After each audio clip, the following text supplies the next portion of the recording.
The clock above the Wells restaurant counter read 2:17 a.m. when Bumpy Johnson pushed his untouched plate of fried chicken away. The restaurant was nearly empty, just 3 customers nursing coffee and a waitress who'd been watching the most dangerous man in Harlem sit motionless for the past hour. Denise Williams had been working the overnight shift at Wells for exactly 6 months and 2 weeks. She knew every regular, every hustler, every broken soul who wandered in seeking refuge from the Harlem streets. But Bumpy Johnson wasn't just any customer. He was the customer, the man who could shut down any business in 20 blocks with a single phone call, the man whose very presence made other customers nervous enough to leave early. Tonight was different, though. Bumpy sat in his usual corner booth, the one that gave him a clear view of both the front door and the kitchen exit. But instead of his typical commanding presence, he seemed almost fragile. His expensive suit hung loose on a frame that had withered since his release from Alcatraz 5 years earlier. The legendary fedora rested on the table beside an untouched glass of bourbon. His hands, once steady enough to hold a straight razor without trembling, shook slightly as he lifted his coffee cup.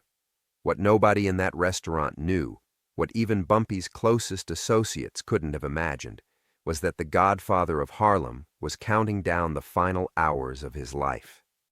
Not because he was planning suicide.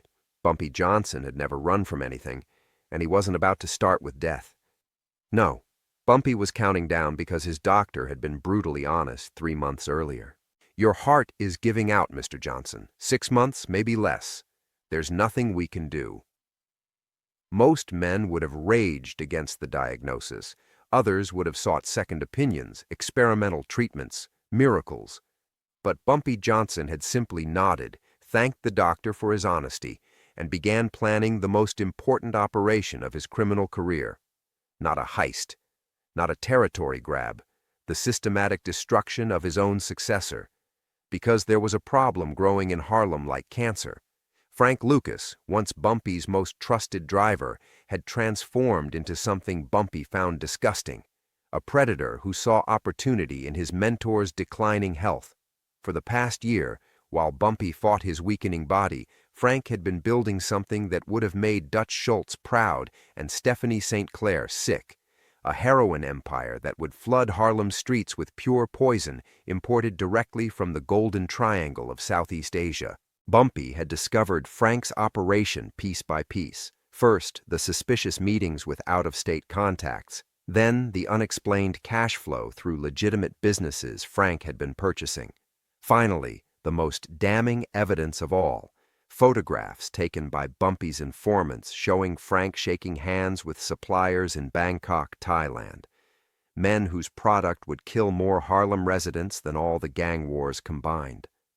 The realization had hit Bumpy like a physical blow. The young man he'd protected, mentored, and trusted was planning to destroy everything Bumpy had spent 30 years building. Not the criminal empire, the community. Because Frank's heroin wouldn't just make him rich, it would make Harlem a graveyard. So Bumpy had made a choice that would have shocked anyone who thought they knew him. Instead of eliminating Frank Lucas the traditional way, instead of using violence to solve a problem like he'd done countless times before, Bumpy decided to be clever. He would use the law, not to protect himself, but to protect Harlem. For the past 3 months, Bumpy Johnson had been documenting everything. Every supplier Frank met with, every bribe he paid, every shipment he arranged, every police officer he corrupted, every politician he bought. Bumpy had photographers, accountants, even federal contacts who owed him favors from decades past. He built a case against Frank Lucas that would make prosecutors weep with joy. But here's what made it brilliant. Bumpy didn't just document Frank's crimes, he documented his own involvement. Every meeting where he'd introduced Frank to suppliers, every deal where he'd vouched for Frank's credibility, every connection Frank had used that originally came from Bumpy's network. In other words, Bumpy Johnson was creating evidence that would destroy Frank Lucas by implicating himself as the source of Frank's operation. It was a suicide mission disguised as a final gift to his community. The plan required perfect timing. Bumpy needed to die before Frank could discover the evidence existed, but he also needed to ensure the evidence reached the right people after his death. That meant trusting someone completely, someone who had no connection to the criminal world, someone Frank would never suspect. That's where Denise Williams came in. For 6 months, Bumpy had been studying the Wells restaurant staff, not for criminal purposes, for recruitment. He needed someone clean, someone intelligent, someone with no criminal record who could deliver a message without understanding its significance until it was too late to stop. Denise was perfect. 23 years old, community college education, working 2 jobs to support her younger brother through high school. No criminal connections. No reason for Frank Lucas to suspect she was anything more than a witness to his mentor's death. At 2:25 a.m., Bumpy called Denise over to his table. She approached carefully, noting the way he seemed to be struggling with something. His breathing was labored, sweat beaded on his forehead despite the restaurant's cool temperature. "You got family?" he asked quietly. "Yes, sir. A younger brother." "He in school?" "High school. Wants to be an engineer." Bumpy nodded slowly. "Smart boy. This neighborhood could use more engineers. Less of what I represent." He paused, looking directly into her eyes. "You seem like a good girl, the kind who keeps promises." Denise felt uncomfortable but nodded. There was something in Bumpy's voice, an urgency that made her stomach tighten. "I might ask you to remember something for me tonight," he continued. "Something important. If I do, will you remember it exactly? Word for word?" "Yes, sir. I have a good memory." "Good." Bumpy reached into his jacket and pulled out an envelope, thick manila, sealed with red wax. "If anything happens to me tonight, I want you to hold on to this for exactly 3 days. Don't open it. Don't tell anyone you have it. After 3 days, if a man named Frank Lucas hasn't contacted you personally, mail this to the address written on the back." Denise took the envelope with trembling hands. It was heavier than she'd expected, as if it contained photographs or documents rather than just a letter. "What if he does contact me?" Bumpy's smile was cold but not unkind. "Then you give him a message from me first. 3 words, that's all. After you deliver those words, if he still wants the envelope, you can give it to him. But I don't think he will." The restaurant's bell chimed as a new customer entered. Bumpy glanced toward the door, and his expression shifted subtly. The man who just walked in was young, well-dressed, moving with the confident stride of someone who owned whatever room he entered. Frank Lucas had arrived for a meeting he didn't know was scheduled. Frank spotted Bumpy immediately and approached the corner booth with a smile that didn't reach his eyes. "Bumpy, didn't expect to see you here this late." "Sit down, Frank." Frank slid into the booth across from his mentor, noting the untouched food, the envelope Denise quickly tucked into her apron pocket, the way Bumpy seemed to be struggling with each breath.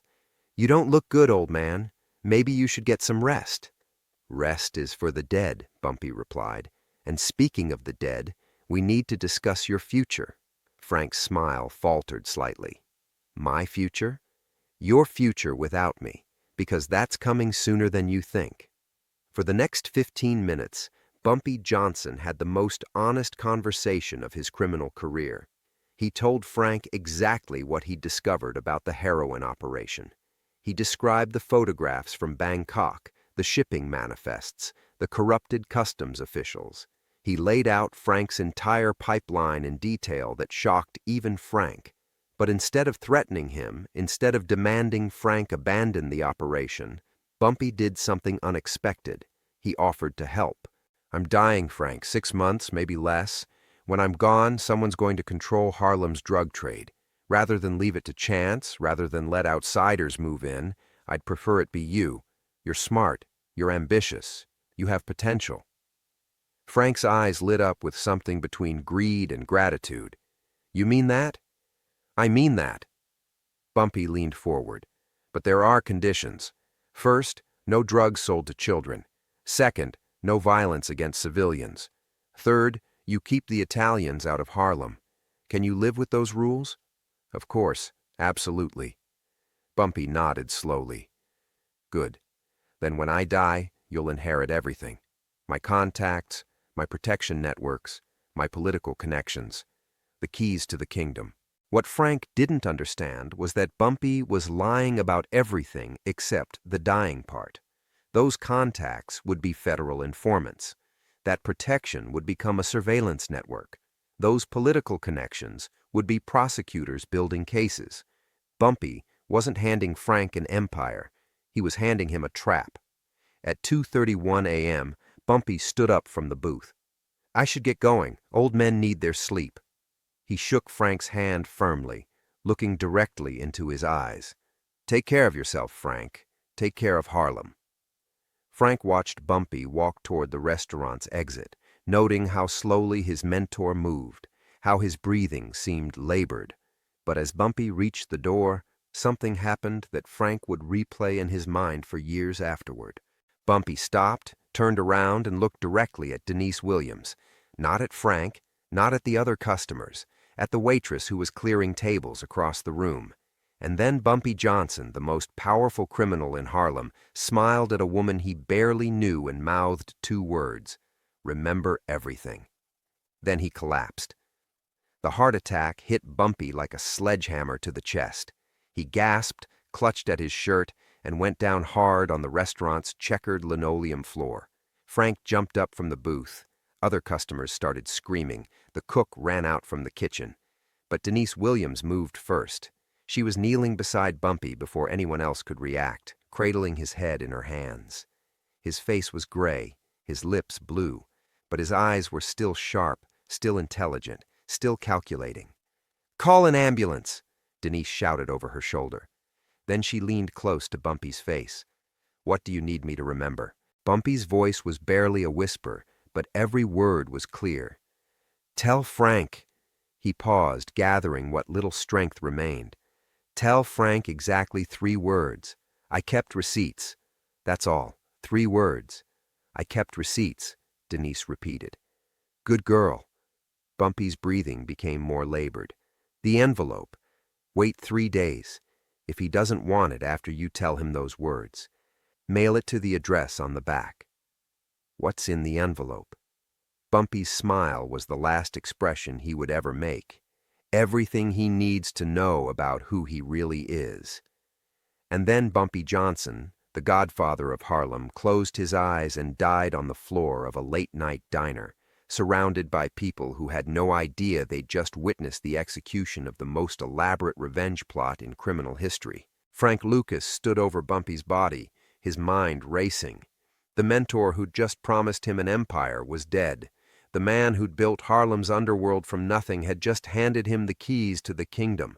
Frank should have been calculating his next moves, planning his takeover, thinking about the power vacuum he was about to fill. Instead, he found himself staring at Denise Williams, who was still kneeling beside Bumpy's body, with tears in her eyes. Something about the way she'd moved to help Bumpy, something about the whispered conversation they'd had in his final moments, made Frank nervous. What did he say to you? Frank asked. Denise looked up at him, remembering Bumpy's instructions. 3 words, that's all.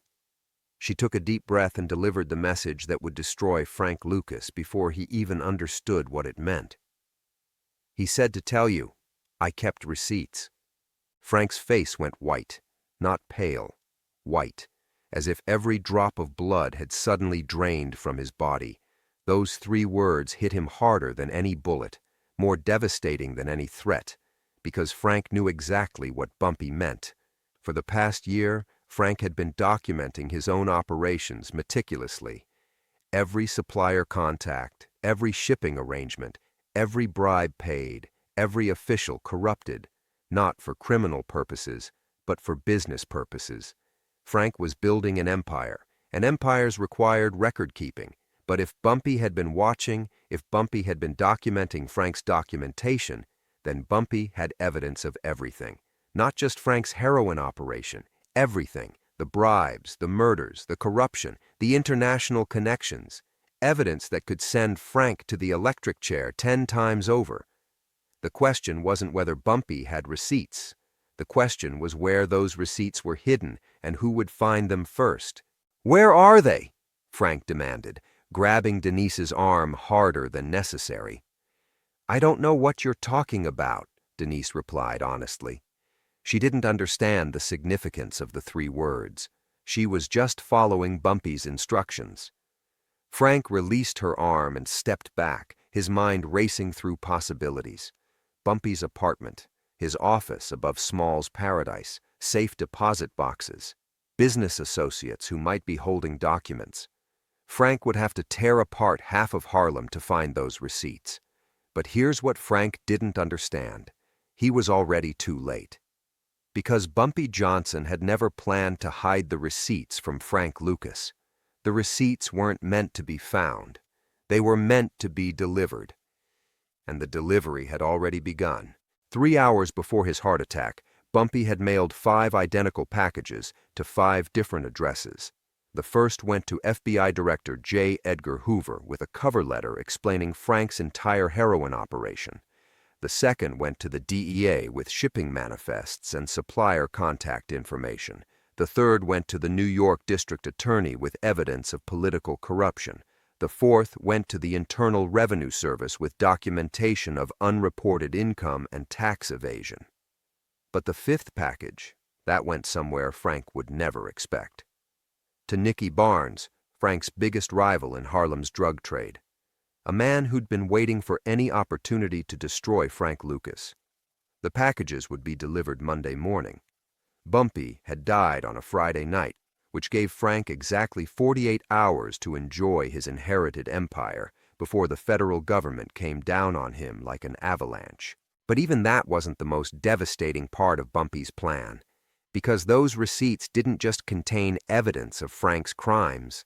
They contained evidence of something else, something that would have shocked every person who thought they knew Bumpy Johnson.